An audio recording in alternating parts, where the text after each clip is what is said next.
The night was quiet. Too quiet, John thought. He lived alone on the edge of town, where the houses grew far apart and the fields stretched wide into the distance. Usually, the only sounds at night were the wind through the trees or the distant bark of a dog, but tonight there was something else. A knock, soft at first. Then louder, slow and heavy. It echoed through the wooden walls of his small house. John sat up in bed, heart beating fast. Who would be knocking at his door at this hour? He checked the clock. It was well past midnight. For a moment, he thought maybe it was a neighbor, but he knew them all. None of them would come at this time. And the knock sounded strange. Not like human knuckles, but heavier, weaker, almost like someone dragging their hand across the wood. He grabbed the old flashlight he kept near his bed and walked carefully to the door.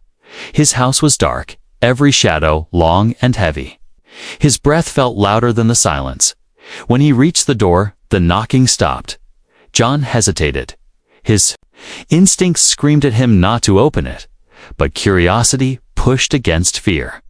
Slowly, he pulled the door open, and there she was. A figure collapsed on the doorstep, a woman. But not a woman like he had ever seen before. Her skin had a pale silver-blue glow, her hair long and tangled like threads of shining black glass. Her clothes were torn and dirty, and her thin body shook as if she had not eaten for days.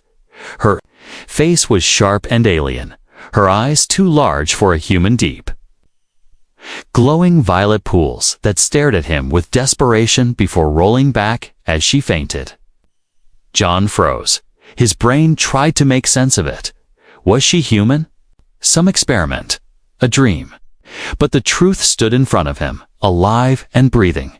An alien woman had fallen on his doorstep. He looked around quickly, half expecting to see cameras or soldiers. Maybe it was a prank, but the night was empty. Only the wind and the shadows. He knelt beside her, touching her wrist gently. Her skin was cold, too cold. Her pulse weak, but there, help, she whispered. The word broken, strange, but clear enough. That one word hit him hard. She was alive. She was real, and she needed him. He knew he had to choices close the door and pretend this never happened. Or bring her inside. His heart raced. His mind told him he should call the police. Or the military. That's what anyone else would do. But looking at her fragile body, the way her bones almost showed through her skin, he couldn't. She wasn't a monster. She was starving, suffering, helpless. John lifted her carefully. She was lighter than he expected, almost weightless, like a bundle of sticks. He carried her inside and laid her on the couch. Her eyes flickered open for a moment, and she looked at him as if he was the only safe thing in the world. Then she slipped back into unconsciousness. John stood there, breathing hard, trying to calm his nerves. What had just happened? An alien woman, real, on his couch. He rubbed his face. This wasn't a problem he could solve with coffee, but coffee was all he had, so he brewed some anyway. Trying to think, every creak of the house sounded louder than before. Every shadow seemed like it could be hiding someone watching. He felt like he had stepped into a story that wasn't his, something far bigger than him. When the coffee was done, he brought a blanket and covered her. Her breathing was shallow but steady. He pulled up a chair and sat nearby, watching her as questions spun in his head. Where had she come from? Why was she here? Was she being chased? He didn't know, but he felt something strange inside himself, something protective. He had seen stray dogs collapse in the cold, seen hungry children beg for food in old city alleys. This feeling was the same. She needed someone, and right. Now, that someone was him. The night dragged on. He barely slept. His ears stayed sharp for another knock, another shadow. His eyes kept drifting back to the alien girl, her chest rising and falling gently under the blanket. When morning came, the light revealed her more clearly. Her skin glimmered faintly in the sun, almost like silver dust. She stirred, eyes opening. Slowly, her violet gaze met his, weak but full of fear. "Safe," she whispered again. Her voice like broken glass. She seemed to test the word, unsure if it was the right one. John nodded without thinking. "Yes, safe," he said. He said, though he wasn't sure it was true. Her eyes closed again, and she fell back into sleep. He sat there, gripping his mug of coffee tightly for the first time in his life. John realized his world had changed. A knock on his door had brought something impossible, something dangerous, something alive. And it was only the beginning. The morning sunlight slipped through the thin curtains, filling the room with a weak glow. John rubbed his tired eyes. He had not slept properly. His mind stayed awake all night, turning again and again to the alien woman lying on his couch. She was still there, curled under the blanket, breathing softly. Her silver-blue skin looked almost peaceful in the daylight, but the bruises and cuts across her arms told another story. John sat in silence, staring, trying to believe what he was seeing. She was real. He had not dreamed it. An alien woman had fallen on his doorstep, and now she was in his house. His stomach turned with worry. He thought of the news, the government, and the soldiers. If anyone discovered her here, he would be in serious trouble, maybe worse. But every time his fear whispered in his mind, his eyes returned to her face. She didn't look like an enemy. She looked like someone broken, someone who had suffered too much after a while. John stood up and went to the kitchen. He made toast and eggs, the only food he had left. He placed the plate on the table. But his hands shook. Should he even feed her? Could she eat human food? Or would it poison her? As he argued with himself, he heard a weak sound. He turned. The alien woman had moved, her eyes half open, violet and glowing, her lips parted, whispering something he could not understand. Her voice was low, soft, and broken. John stepped closer, crouching near the couch. "Do you need water?" he asked. His voice was careful, gentle. She blinked slowly, as if trying to recognize the words. Then, with effort, she nodded. He hurried back, filled a glass, and held it to her lips. She drank slowly, each swallow painful but desperate. Water dripped down her chin, but she didn't stop. She was dying of thirst when the glass was empty.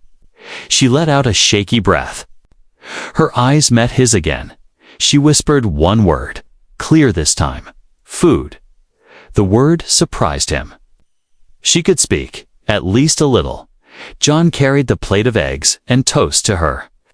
He broke small pieces, held them out carefully. She hesitated, staring at the food. Then, with trembling fingers, she took a piece and put it in her mouth. She ate slowly at first, then faster, like a starving animal afraid the food would disappear. John felt a sting in his chest. She wasn't pretending. She was truly starving.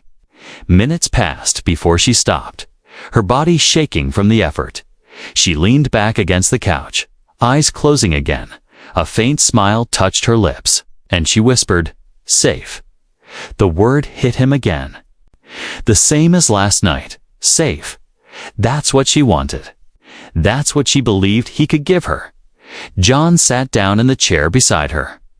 He should have been terrified, but instead, he felt something strange, something heavy but warm. She trusted him, a stranger more than anyone else. He didn't know why, but he couldn't push her away. Hours slipped by. The alien slept most of the time, her breathing deep and uneven. Sometimes she whispered words in her own language, strange and beautiful sounds that filled the room like a soft melody. John didn't understand, but the tone carried fear, pain, and longing. By evening, she opened her eyes again. This time, she studied him. Her violet gaze was sharper, less cloudy. Her lips moved slowly. "You? Human?" she asked. The question startled him. He nodded. "Yes, I'm human. My name is John." She blinked, her face unreadable. Then she pressed her hand weakly against her chest. "Lyra," she said, her voice cracked. But the word was clear. Her name was Lyra. John repeated it softly. "Lyra," and for the first time. She relaxed a little. Her eyes softened. She trusted him more now, but trust also brought risk. John knew. He leaned back in the chair, mind racing. If she had a name, if she could speak. Then she had a story. She didn't end up on his doorstep by accident. Someone, somewhere, wanted her gone. Maybe they were even looking for her right now. As if reading his thoughts, Lyra shivered. She looked toward the window with fear in her eyes. Her lips moved again. Danger. They hunt. "Find me." John's blood ran cold. The words were broken, but the meaning was clear. She was being hunted, and by hiding her, he had put himself in danger too. Outside, the world looked normal. Cars moved on the distant road. The sun began to set, but inside the house, the air was heavy with tension. John stared at her. 1,000 thoughts fighting in his head. He should throw her out, call the authorities, protect himself. That was the safe choice. But then he looked at her again, thin, broken, trembling under the blanket, whispering words of fear. She had no one else, only him that night. As darkness covered the land again, John made his choice. He would protect her, whatever the cost, for the first time in years. His empty house didn't feel lonely. It felt alive, filled with something dangerous and fragile. And in his heart, John knew this was only the beginning of a much larger storm. The night stretched long again. John barely slept every time he closed his eyes. He heard Lyra's broken whispers, the soft sound of fear in a language he could not understand. The more he listened, the more he knew one thing her story was. Heavy, filled with pain. When dawn painted the sky pale gold, Lyra stirred. Her violet eyes opened slowly, blinking at the sunlight. She seemed stronger than the day before, but her body still shook as if every breath cost her effort. John brought her water and bread. She ate carefully this time. Not like the desperate hunger of yesterday. Then, when she finished, her eyes stayed on him. She seemed to be fighting with herself, deciding whether to speak. Finally, her voice came, low and trembling. "You want truth?" John froze. His heart raced. He nodded slowly. "Yes, Lyra, tell me." Her thin fingers clutched the blanket tightly. Her eyes turned distant, as if she was looking into memories she wished she could erase. Her words were broken, but clear enough. "To understand slaves," she whispered. Her voice cracked on the word. "My people. Taken, chained, forced to work, forced to fight." She closed her eyes, pain flashing across her face. No freedom, only fear. John felt his stomach tighten. He leaned forward, listening carefully. Every word cut like a blade. She wasn't just lost, she was running from something monstrous. "They came in ships," Lyra continued. Her voice shook. "Strong ones. Hunters, they take worlds, they take lives. My family. Gone." Her voice broke, and her hands trembled. "I run. I hide. But they follow." She pressed her hand against her chest. Her breathing shallow. John saw tears in her glowing eyes. They didn't fall like human tears, but shimmered like silver liquid. For a moment, silence filled the room. John's throat felt tight. He wanted to speak, but no words came. What could he say? What comfort could erase slavery, loss, and fear? Lyra's gaze turned to him again. "You?" "Different," she whispered. "Human? Kind." John almost laughed. A sad laugh. Kind. He wasn't sure if kindness was the right word. He had just opened his door. But to her, that simple act was more than she had known in a long time. He rubbed his face, trying to push away the storm of thoughts. If what she said was true, then somewhere above, in the endless dark sky, there were ships hunting her. Creatures who had enslaved her people, and now she was here, in his small house. Under his protection. Why here? John finally asked, his voice quiet. Why my door? Lyra's eyes closed. Her body sagged as if the question itself was too heavy. She whispered, escape pod. Fall. Crash. No control. Then, walk, hungry, hurt, door. You. Her story was simple but sharp. She had fallen from the sky, crawled through pain and hunger, and ended up on his doorstep by chance or by fate. She had found him. John sat back in his chair. His mind whirled. He was no soldier, no hero. Just a man living alone on the edge of town, but somehow the universe had dropped her into his care. Her voice broke the silence again. They come, she said, her eyes filled with fear. They always come. John's chest tightened.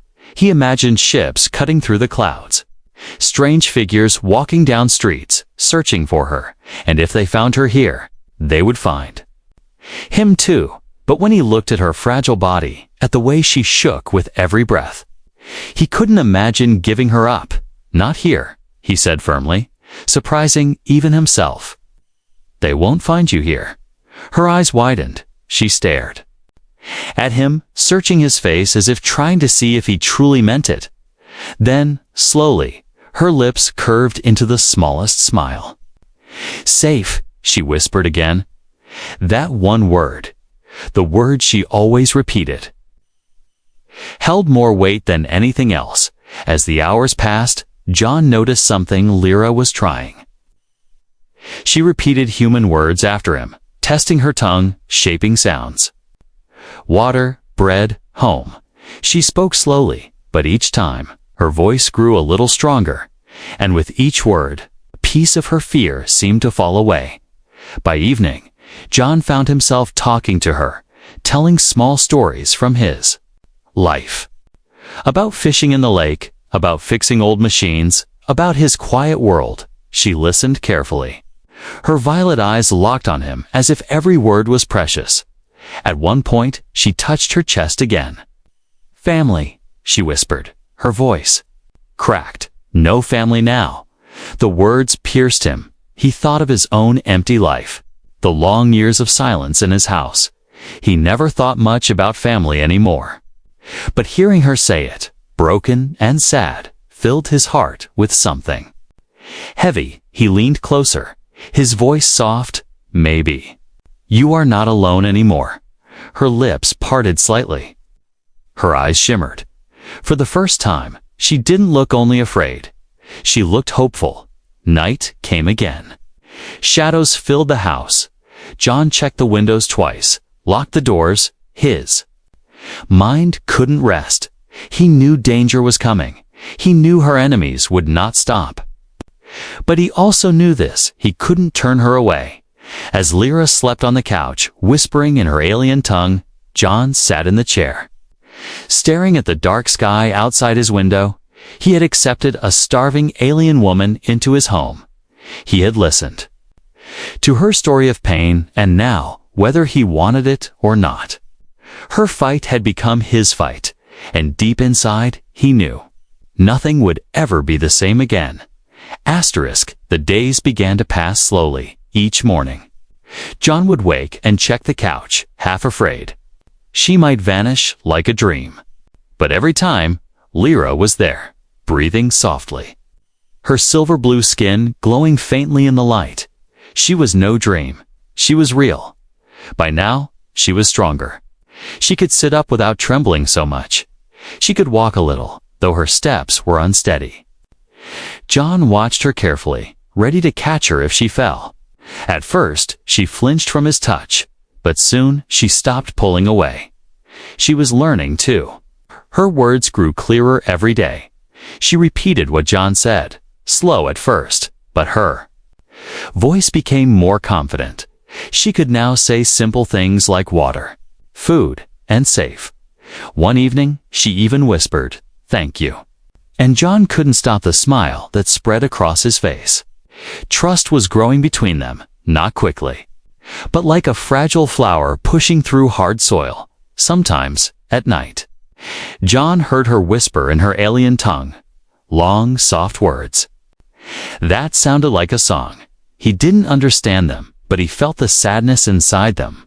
Once, when he asked her what she was saying, she touched her chest and said only prayers. Her eyes glowed softly when she prayed, and John sat quietly, respecting the moment. He didn't know her gods, her beliefs, but he could feel the pain and hope in every whisper. One morning, as John cooked, he noticed her standing in the doorway. Watching him, her violet eyes curious. "You make food," she said slowly. He nodded. "Yes, breakfast." She tilted her head. "I help." The offer surprised him. She was still weak, but she wanted to do something. John handed her a spoon, guiding her gently. She stirred the pot clumsily, spilling some, but the small smile on her face made it worth it. For the first time, laughter filled the house. Her laugh was soft, almost shy, but it broke the silence that had weighed on him for years. Later, John showed her how to fold the blankets. She mimicked his movements carefully. Though her thin fingers struggled, she didn't complain. Instead, when she finished, she looked at him with pride, as if she had done something great. It was in these small moments that John began to feel something deeper. She wasn't just a stranger anymore. She wasn't just someone he saved. She was becoming part of his life. One evening, as the sun dipped behind the fields, Lyra sat beside him on the porch. She looked at the sky, her glowing eyes filled with wonder. "Your world. Quiet," she whispered. John chuckled. "Yes, sometimes too quiet." She turned to him, her expression softer than before. "Quiet. Good, safe." "Good." She leaned back, her shoulders finally relaxing. John realized something then. He was no longer thinking about when she would leave or how dangerous it was to hide her. Instead, he was thinking about how to keep her safe. How to keep this fragile piece alive, but danger always lingered. Every time a plane flew overhead, Lyra stiffened, her eyes followed it with fear. Sometimes she clutched his arms so tightly it hurt, whispering, "Hunters." John would calm her, saying, "Not them. Just humans," but the worry never left her face.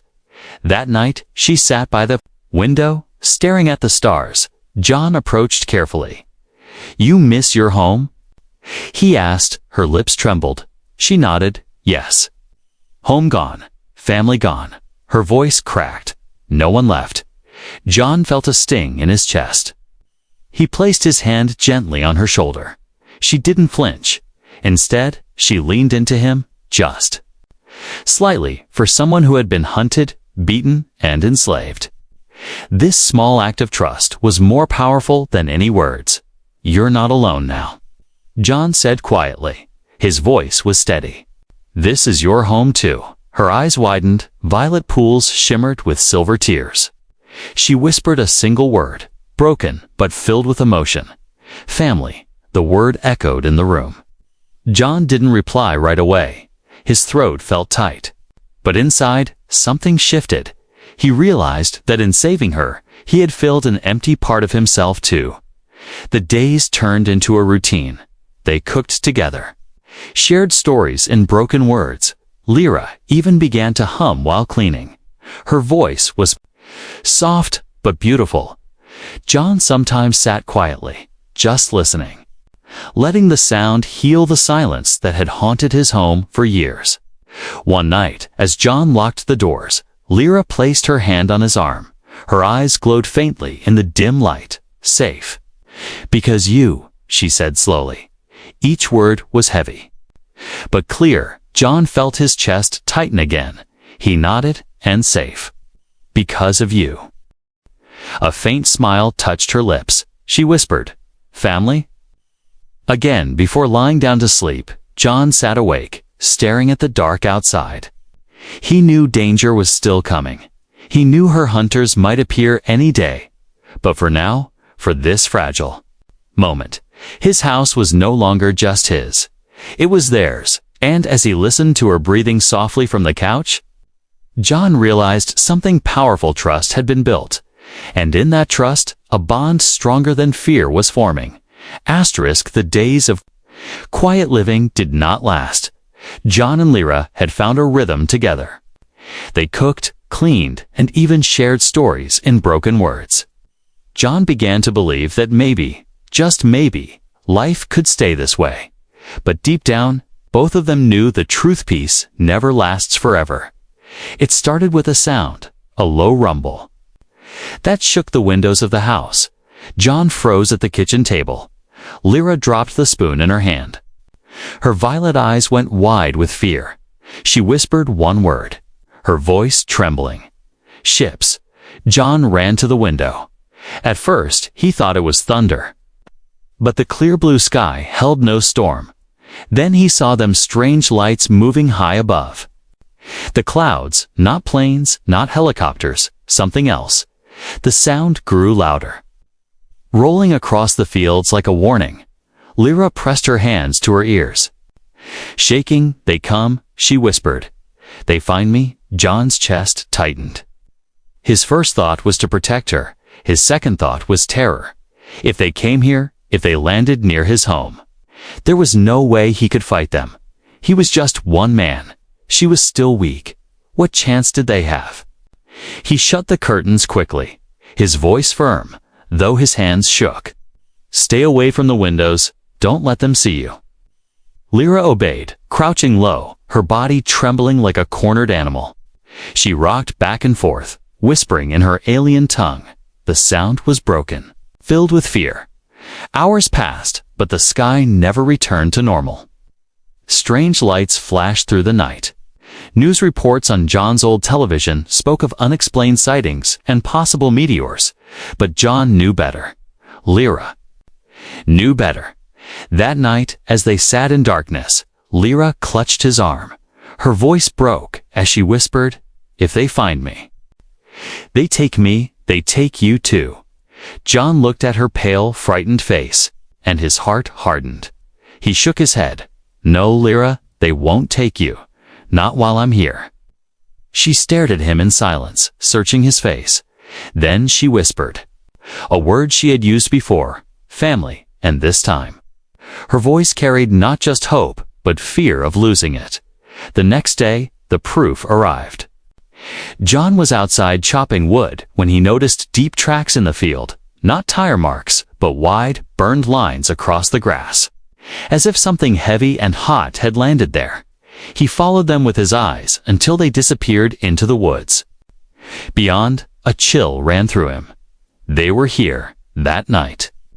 Strange sounds echoed from the trees. Metallic clicks, low hums, and something like growls carried on the wind. Lyra heard them too. Her whole body went stiff.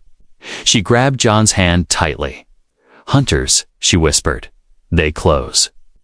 John felt fear press against him, but he couldn't let her see it. He forced his voice steady. "We'll stay inside, stay quiet, they won't find us." But in truth, he didn't believe it. He knew it was only a matter of time. Days passed in tense silence. John kept the lights off at night. He blocked the windows with blankets. Every sound outside made his heart jump. Once, he thought he saw a dark figure moving near the edge of the field, glowing eyes flashing in the moonlight. But when he blinked, it was gone. Lyra grew quieter with each day. Her fear was deep, old, and carved into her bones. She barely slept. Her eyes always darted to the windows, the doors, the sky. John wanted to comfort her, but he didn't know how. One evening, as the sun set red over the horizon, Lyra finally spoke. Her voice was soft but firm. "You. No, fight them. Too strong, too many." John clenched his fists. He wanted to argue, but she was right. He was no soldier. He had no weapons. Only courage and a stubborn will. But sometimes that was enough. "I don't care," he said quietly. "If they come, I'll fight. I won't let them take you." Her eyes filled with silver tears. She touched his hand, her voice shaking. Why? John didn't answer right away. He didn't know how to explain it. Finally, he whispered, "Because you're not just an alien. You're not just someone who showed up at my door. You're family now," Lyra gasped softly. Her lips trembled. She whispered the word back to him, family. Then, for the first time in days, she smiled through her fear. That night, the sounds grew louder. Metallic footsteps crunched on the earth outside. Shadows moved past the window. John held his breath, gripping the old hunting rifle he kept by the door. It wasn't much, but it was all he had. Lyra crouched low behind him, her eyes glowing faintly in the dark. Her voice whispered like a prayer. Safe, safe. John's heart pounded. Sweat dripped down his brow. He knew the moment of truth was coming. The hunters were near. They had found her trail.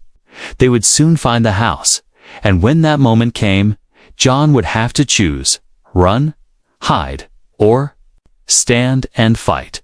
The quiet days of trust and bonding were over. The storm had arrived. The threat had returned.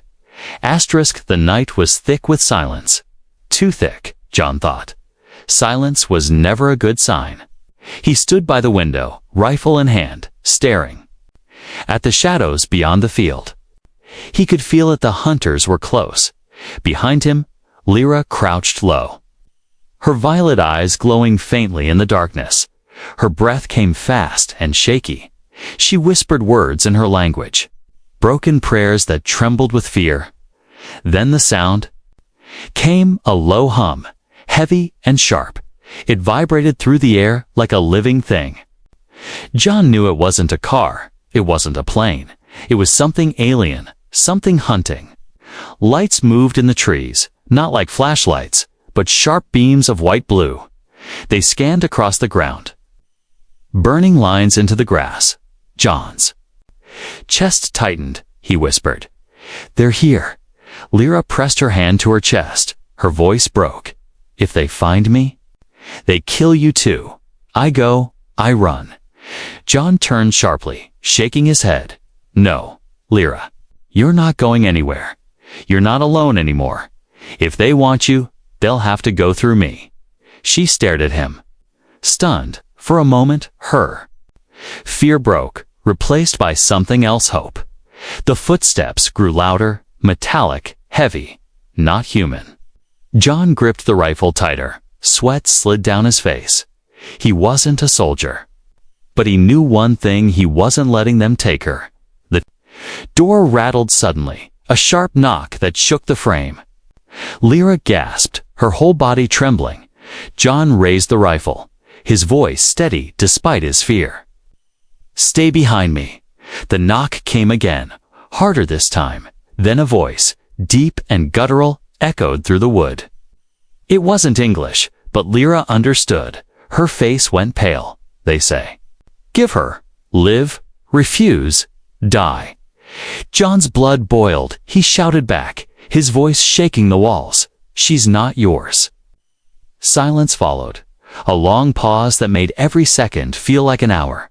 Then, the door exploded inward. Splinters of wood flew across the room. Shadows filled the doorway.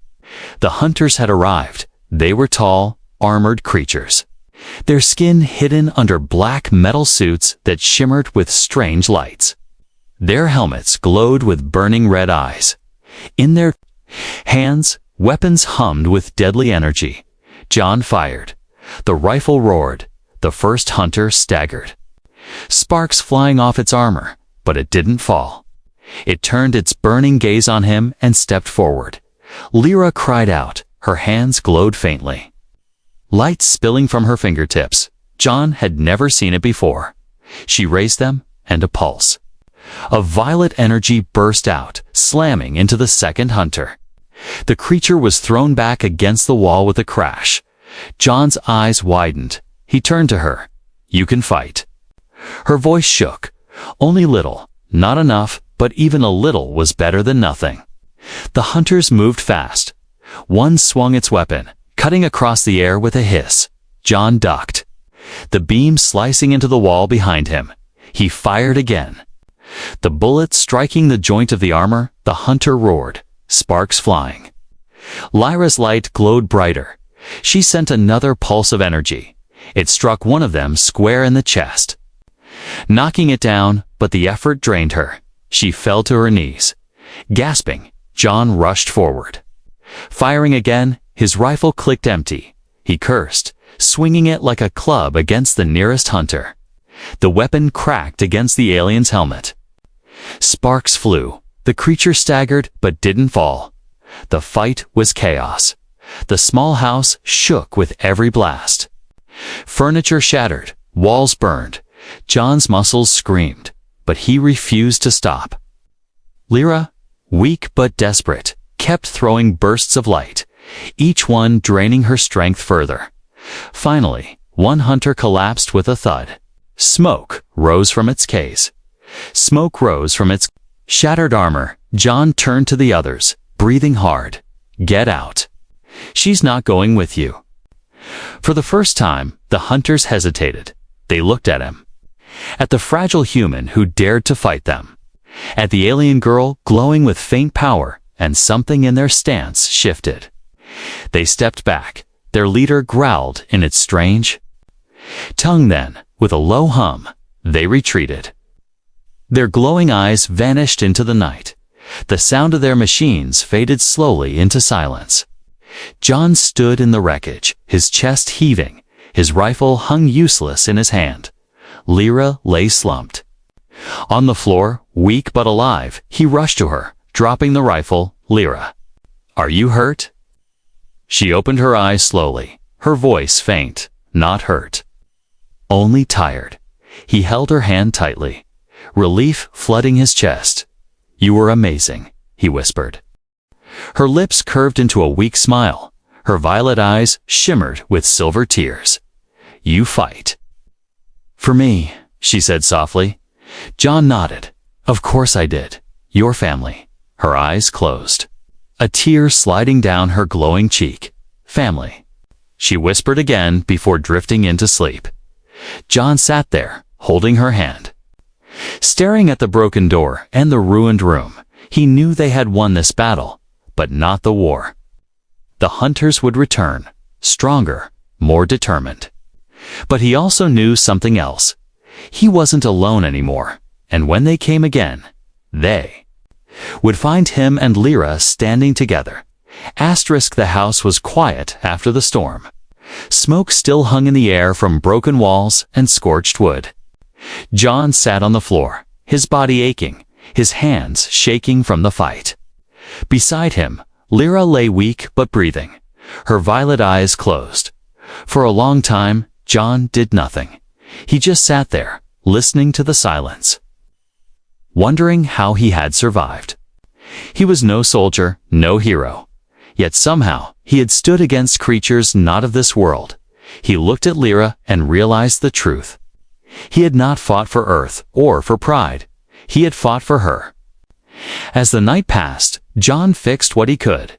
He boarded up the shattered door, swept away the broken glass, and moved Lyra gently to his bed so she could rest. Every few minutes, he checked her breathing, afraid she might slip away. But each time, her chest rose and fell, steady, alive, when morning came. Sunlight spilled into the broken home. Lyra stirred. Her eyes opened slowly, glowing faintly in the light. She looked at John with a weak smile. We live, she whispered. John let out a laugh, tired but full of relief. Yes, Lyra, we live. She reached out her thin hand. He took it without hesitation. Her touch was warm now, no longer icy like that first night. For a moment, they just held on to each other. No words needed. Days turned into weeks. The hunters did not return. Perhaps they were regrouping, or perhaps they had decided that chasing one fragile woman was not worth the cost. John didn't care. Every day without their shadows in the sky was a gift. Lyra grew stronger. Her wounds healed. Her voice became clearer. She could now speak whole sentences, broken but full of meaning. She asked John questions about his world, about rivers, forests, music, and fireflies, he answered with patience, watching wonder bloom in her eyes. One evening, John found her outside, standing barefoot in the grass, staring at the sunset. Her silver blue skin glowed like the horizon itself. When he joined her, she turned and whispered, "Your world." "Beautiful." John smiled. "So is yours, I bet." Her eyes darkened with pain. "No more," she said softly. "Hunters take, burn, destroy my world." Gone. John felt his chest tightened. He wanted to comfort her, but words felt too small. Instead, he put his arm around her shoulders. To his surprise, she didn't pull away. Instead, she leaned against him, her voice breaking. "But now?" "I have new world." He looked at her. "This world?" She nodded, her violet eyes shimmering. "This world." "And you." Her words stayed in his heart long after the sun disappeared. Life slowly returned to the house. The walls still bore scars of the fight, but laughter and warmth filled the rooms. Lyra began helping with chores. She folded blankets, washed dishes, and even tried cooking. Sometimes she made mistakes, burning food or spilling water, but her shy laugh made it all worth it. John noticed how the silence that had once haunted his home was gone. Now there was always movement, always sound, her soft hums, her quiet footsteps, her voice calling his name. For years, he had lived in emptiness, but now he lived in color. One night, as they sat by the fire, Lyra spoke suddenly. "John, why help me? Why fight for me? You could let them take me." John looked at her, surprised by the question. He shook his head slowly. "Because no one deserves to be hunted. No one deserves to starve at a stranger's door. And because, when I opened that door and saw you, I knew I couldn't turn away." Her lips trembled, her eyes filled with silver tears. She whispered, "You, not just human, you. Family." The words struck deep. He had heard her say it before, but this time it was different. This time, her voice carried truth, choice, and love. John felt his throat tighten. He placed his hand gently over hers. "Yes. Family," he whispered back. From that night, things changed between them. She no longer looked at him with only fear or gratitude. She looked at him with trust, deep and unshakable. She called him her protector, her brother, her family. Together, they built a new life. John taught her about human traditions, like planting seeds in spring and lighting candles on dark nights. In return, Lyra taught him pieces of her language. Strange but beautiful words that carried emotions beyond translation. When she spoke them, her voice filled the air like music. Sometimes, John worried about the hunters. He knew they could return at any time, stronger than before. But whenever the fear grew heavy, Lyra's hand would find his, and she would whisper, "Safe." And the fear would fade. Seasons shifted. The fields bloomed green and gold. Birds sang in the mornings. At night, fireflies danced around the porch.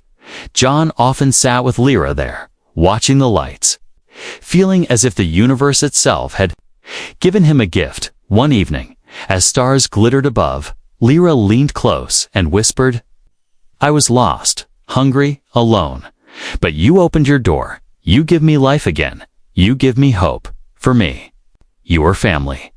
John felt tears burn his eyes. He had never thought of himself as a hero. He was just a man. But in her eyes, he had become something more. He pulled her close, his voice steady, "And you, Lyra, are family to me too." In that moment, under the endless stars, it no longer mattered that she was alien and he was human. It no longer mattered that hunters might one day return. What mattered was this sudden unexpected knock on his door had brought him pain, fear, and danger. But it had also brought him love, trust, and a family he never knew he needed. And for John, that was enough.